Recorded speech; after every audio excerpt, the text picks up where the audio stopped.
కోర్టుకు రావాల్సిందే, వర్చువల్గా హాజరు కుదరదు. ఈయన ప్రభాకర్ రావు ఐపీఎస్ ఆఫీసరు.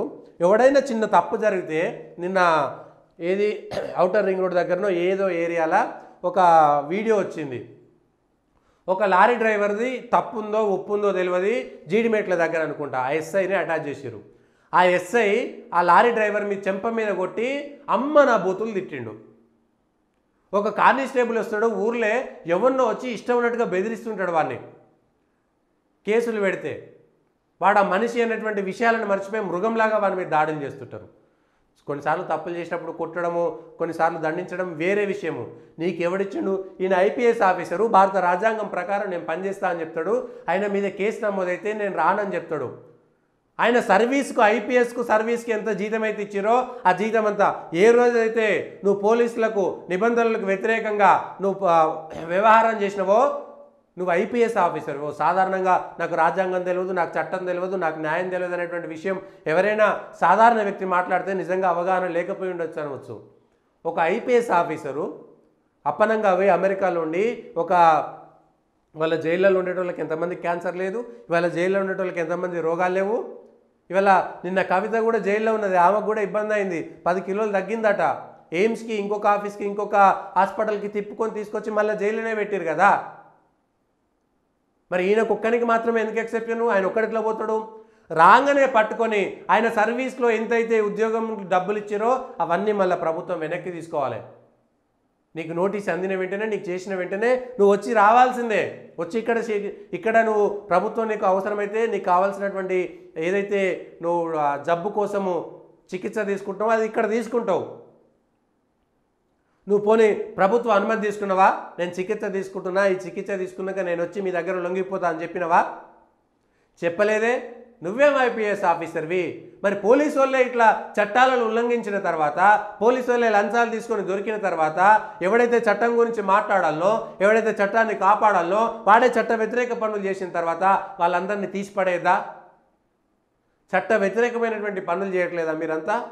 ఇది చట్ట వ్యతిరేకం కాదా? మరి ఏం ఐపీఎస్ ఆఫీసరు, ఎట్లా బతికిరు? అంటే ఆయన సర్వీస్ మొత్తం ఇట్లా నిబంధనలకు తుంగలో దొక్కి ఇష్టానుసారంగా వ్యవహారం చేసినట్టుగా నమ్మాలనా వద్దా?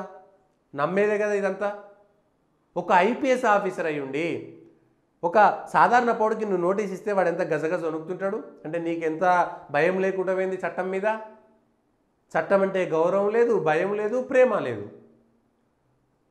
సర్కార్ ఆలోచించాలి, ప్రజలు ఆలోచించాలి. ఒక ఐపీఎస్ ఆఫీసరు, ఆయన మీద కేసు నమోదైంది, నువ్వు ఐపీఎస్ ఆఫీసర్గా ఉండి చట్టాన్ని ఉల్లంఘించినావు, చట్ట వ్యతిరేక కార్యకలాపాలు చేసినావు. ఎందుకు? నీ పైన ఉండేటువంటి ఒక ప్రభుత్వంలో ఉండేటువంటి వ్యక్తిని సంతోషపరచడానికి. పోలీసులందరూ కూడా ఆలోచించాలి, ప్రభుత్వ ఉద్యోగులందరూ కూడా ఆలోచించాలి. ఎవరో పైన ఉండేటువంటి ఒక ట్రాన్స్ఫర్ కోసమో లేకపోతే 4 డబ్బుల సంపాదన కోసమో ఆత్మగౌరవాన్ని తాకట్టు పెట్టుకుంటే ఇట్లాంటియే ఇవాళ ఒక 10-15 మంది పోలీస్ కుటుంబాలు ఎంత క్షోభను అనుభవిస్తున్నాయి. కేవలం పైసల కోసమే కదా. ట్రాన్స్ఫర్ కాకపోతే ఎక్కడో ఉన్న చోట మీకు వచ్చేటువంటి జీతాలతో హాయిగా బతకగలుగుతారు. కానీ మీరు చేసినటువంటిది ఏంటిది? ఏం చేస్తారు ఇంతకంటే ఎక్కువ? బంగారం తింటారా? నువ్వు ఎంత సంపాదించినంతా ఇవాళ క్యాన్సర్ రోగానికే పోతున్నది కదా.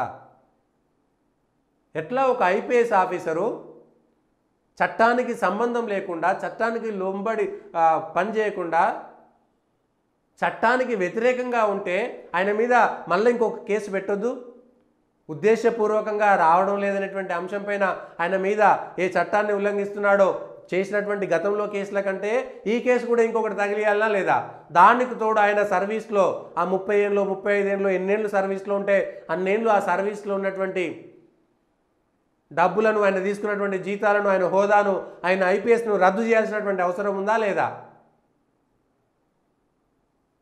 నిర్దోషిగా నిరూపించుకో. నీకు కావాలంటే వచ్చి, నాకు సంబంధం లేదు, ఏ ప్రభుత్వం ఉన్నా మేము చేయాల్సినటువంటి విషయాలు ఇవే చేస్తామనేటువంటి మాట చెప్పాలి కదా.